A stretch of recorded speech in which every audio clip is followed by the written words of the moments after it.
We may not know who's running the Red Sox in 24, but we do know who's managing it.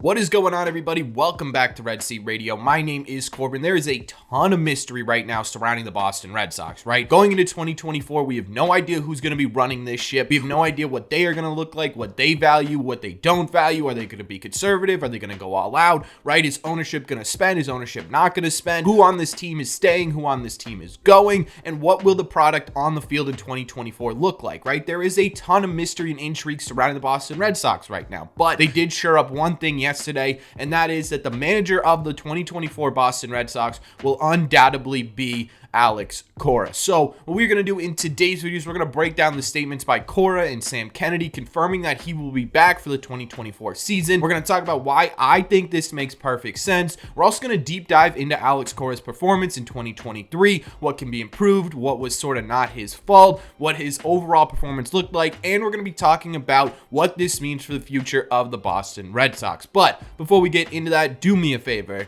Make sure you guys have hit that subscribe button if you haven't already. If you're new here, we talk Red Sox content almost every single day. Also, make sure you guys have hit the like button on this video as well. Helps these videos out a ton, and it means a lot to me. Thank you all very much for clicking on this one. Let's get into it.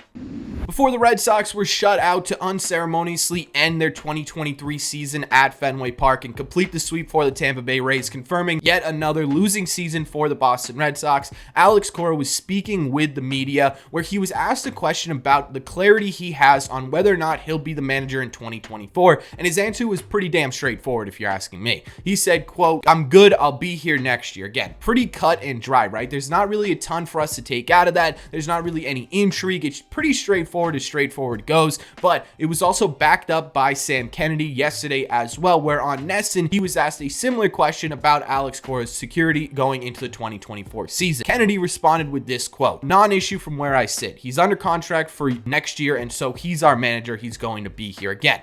I would say pretty airtight for Alex Cora returning in the 2024 season. Barring something unprecedented, Alex Cora will be managing the 2024 Boston Red Sox. And to me, this makes absolutely perfect sense. In my opinion, Alex Cora is the right manager for the job of the 2024 Red Sox. And before you guys get all up in arms and start commenting, let me explain to you why I think this by deep diving into how the 2023 season really went and the challenges Alex Cora really faced, right? Because I feel like sometimes we forget all the things that have happened during this season. You started the year with Paxton, Bayo, and Whitlock all on the IL. They all came in late to the 2023 season, and your opening day starter was Corey Kluber, right? So right off the bat, you were dealing with a less than ideal situation with your rotation, and things kind of only got more complicated from there, right? You were on top of that dealing with Massa and the language barrier, as well as trying to figure out how he plays, where to play him, how to manage him. You were also dealing with Adam Duvall going down just 11 days into the season. You didn't really have a straight shortstop going into the 2023 season, right? I know there was a lot of faith put in Kike Hernandez,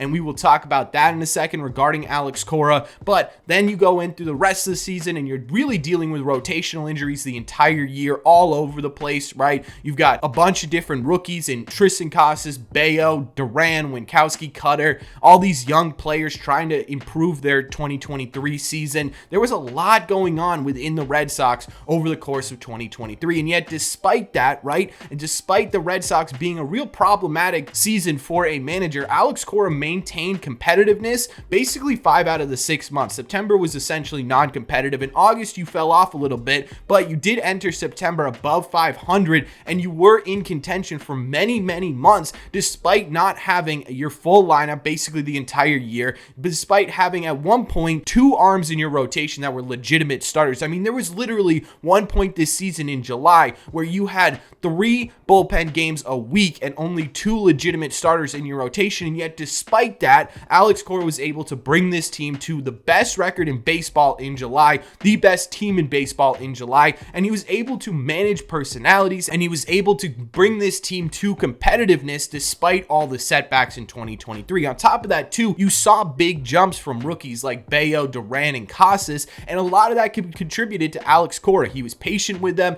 and Alex Cora, in my opinion, is a guy who understands that in this game, it's about managing a team, yes, but it's also about managing individuals, right? Each player has different motivators, each player has different approaches, and it's about trying to figure out how each one ticks and really sort of extrapolate what makes them good and utilize that to make the team better. And Alex Cora, in my opinion, is fantastic at doing that, and the proof is right there in front of you. Look at how he treated Bayo this season. Look at how he treated Casas this season. Look at how he treated Devers this season, despite sort of the ups and downs that Devers had this year, right? Alex Cora, to me, when we're looking at 2024, is exactly what the Red Sox need, because on top of being a great in-game manager, Alex Cora knows and understands players, and the Red Sox are only going to get younger in 2024, right? You're going to have, say, Don Rafaela up at some point. You're going to have Willie Abreu. There are guys like Marcelo Meyer, Nick York, Blaze Jordan, Kyle Teal, Roman Anthony getting closer and closer to Major League Baseball, and those guys are going to need someone who understands them and are able to extrapolate their greatness and translate it onto the field. And to me, that's Alex Cora, and it's not even a question. Now, were there times during this season where I questioned Alex Cora? Of course there were, right? Alex Cora was not a perfect manager in 2023. I don't think any manager in Major League Baseball was a perfect manager. Every fan base questions a manager's decisions throughout the entirety of a season, especially when it comes to bullpen decisions or substitutions and stuff like that. The Red Sox in particular, I feel like this is where the discord really came with fans, right? How he managed the bullpen. And like I said, there were times where I was also questioning why Alex Cora was making the decisions he was making in the bullpen. But overall, when we're talking about the bullpen's performance in 2023, I don't know if them sort of falling off a cliff is really Alex Cora's fault, right? There were times this year where they were straight up told by medical staff that, look, you've only got 2 pitchers to work with. You have to make this work, and you got to win this game. And it's just simply impossible to do that. On top of that, too, it's hard to manage a bullpen successfully when you have all these injuries to the rotation. You got a ton of bullpen games, and when the rotation is healthy, there are inning limits, and realistically, you didn't have anyone who could go 5 or more innings successfully every single time out.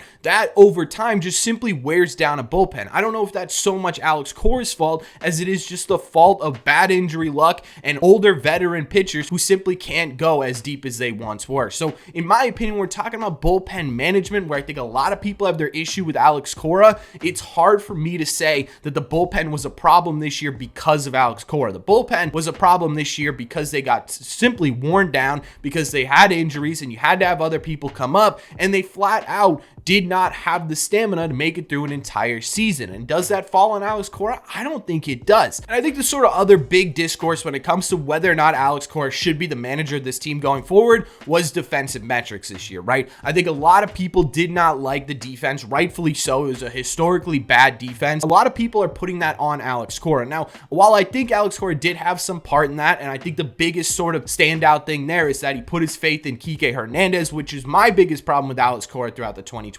season, right? He maintained that Kike Hernandez was their starting shortstop. He started him over Yu Chang and Pablo Reyes for a while, and that really hurt this team. But outside of that, it's hard to put the rest of this season defensively solely on Alex Cora's head, because a lot of it was mental mistakes, right? Overthrowing cutoff men, throwing to the wrong base, stuff like that, where you can only do so much. You can only tell people so many times that, look, this is what you need to do. This is the space you need to be in. And if the team can't do that, that's not entirely on the manager. That's mostly on the players at the end of the day, right? Especially when it comes to mental mistakes. If they were making mechanical mistakes all over the place and all this sort of stuff, then yeah, you could start to point towards the manager. But at this point, when you're looking at the Red Sox defense, a lot of it was mental errors, and a lot of it comes back to the players on the field themselves. So in my opinion, while Alex Cora may not have entirely helped the defensive metrics this year, I don't think he was the reason the defense was so bad. Alex Cora could have given them all the tools in the world, and Alex Cora did give them the tools to get out there on the field and succeed, and it just simply did not happen this year defensively. So I think when you're looking at sort of the 2 biggest talking points against Alex Cora, it's hard for me to blame any one of those solely on managing, right? I think with the bullpen, it ultimately came down to injuries and overusage, not Alex Cora's fault, but because of the people in this rotation. And then I think defensively, you can only give people so many tools before it's up to them to use them to build themselves something something great. And I think Alex Cora did that. The Red Sox just simply could not get that thing built. And so ultimately, when you're looking at the faults of Alex Cora, again, I don't think this season's failures were entirely on him. I think a lot of the successes were because of him, and I think a lot of the failures were outside of his control. But that's just my opinion. One thing that was mentioned a lot this season, especially after Chaim Bloom was fired, is the search for the new head of the front office going to be tampered with because they're going to keep Alex Cora? And that's something that I think is a little bit ridiculous in my opinion. If you're the candidate and you are willing to come in and manage the Boston Red Sox from a front office perspective, and you say no simply because they have Alex Cora at the helm of this team, you might not be the right candidate in my opinion, right? That would be a bit of a ridiculous reason to turn down this job, and I'm sure there are 99.9% of people or candidates who would be perfectly fine with Alex Cora at the helm of this team. Now, when it comes to what Alex Cora's future is and how this affects the future of the Boston Red Sox, right now, he's under contract until the end of 2024. But Jared Carrabis brought up a great point that I think is pretty accurate here, and that is that they're probably not going to extend Alex Cora before they get a new CBO, HBO, HMO, whatever you want to call it, right? And it would look really bad to extend Alex Cora before you get a new front office head. So I think you're going to see extension talks with Alex Cora after you get a new front office head or whatever you want to call it. And I think that makes a lot of sense because, again, when you're looking towards the future of the Boston Red Sox, you're going to be looking at a lot of young players, a lot of players brought in, probably not speaking the same language, a lot of different things going on here. And you need someone in this dugout who understands that to build a team, you need to build individuals. And Alex Cora is absolutely fantastic at that. He's absolutely fantastic at finding a common goal, figuring out how to manage each individual person on this team to make them work together as one unit. And I think that's going to be vital for the Boston Red Sox going forward. And to me, there is no reason why Alex Cora should not be the manager of the Boston Red Sox. But that's just my opinion, and I know there are going to be people in the comment section down below who disagree with me. So what I want you to do is, if you disagree and don't want Alex Cora as the manager of this team, I want specific reasons why. I don't want just, oh, he couldn't manage a bullpen. I want to understand why you think he can't manage a bullpen. I want specific examples, because if you're going to argue against Alex Cora, you can't just simply say, well, my opinion is he sucks, right? You need to have legitimate statistical reasoning for it, or you need to just accept the fact that Alex Cora is the manager of this team. So again, let me know in the comment section down below whether or not you agree or disagree here and why. As always, if you made it to the end of this video, do me a favor. Make sure you guys have hit that subscribe button if you haven't already. If you're new here, we talk Red Sox content almost every single day. Also, make sure you guys have hit the like button on this video as well. Helps these videos out a ton, and it would mean a lot to me. Thank you all very much for clicking on this one, and I will see you in the red seats.